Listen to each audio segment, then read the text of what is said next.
দফা দাবিকে সামনে রেখে আন্দোলনে নামলেন আশাকর্মীরা।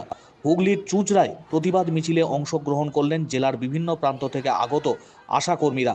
ডেপুটেশন দেওয়া হলো মুখ্য স্বাস্থ্য আধিকারিকের দপ্তরে। রাজ্য সরকারকে আশাকর্মীদের মাসে ন্যূনতম 15,000 টাকা ভাতা দিতে হবে। কর্মরত অবস্থায় মৃত আশাকর্মীর পরিবারকে 5 লক্ষ টাকা দিতে হবে।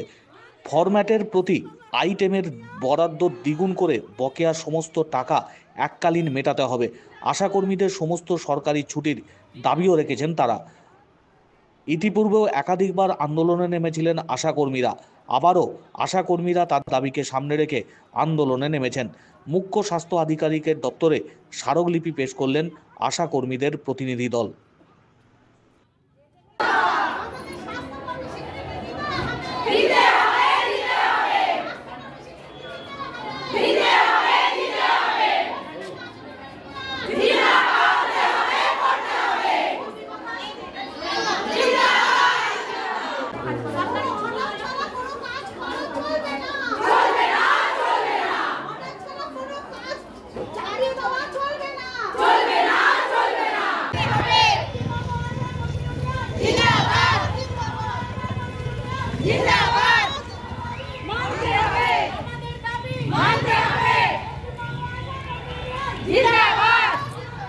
আমাদের মূলত 6টা দাবি ছিল।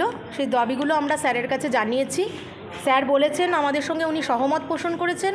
উনি বলেছেন, হ্যাঁ, আপনাদের দাবিটা ন্যায্য, আপনাদের অবশ্যই আপনারা যে পরিমাণ ফিল্ডে কাজ করেন, যা আপনাদের জন্যই আমাদের স্বাস্থ্য ব্যবস্থা দাঁড়িয়ে আছে।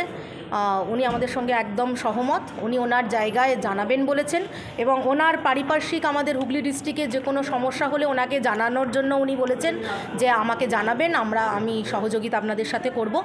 তা আমরা ওনার কাছে সমস্তটাই রেখেছি এবং উনি আমাদের যে ইনসেনটিভ ভাগে ভাগে দেওয়া হয় তাতে উনিও খুবই মর্মাহত। উনি বলেছেন, হ্যাঁ, এটা আপনাদের অবশ্যই এককালীন পাওয়া উচিত এবং আপনাদের যে টাকা পয়সা আপনারা পাচ্ছেন না সেগুলো আপনাদের অবশ্যই পাওয়া উচিত এবং বৃদ্ধি করাও উচিত, আপনারা যে পরিমাণ ফিল্ডে কাজ করেন।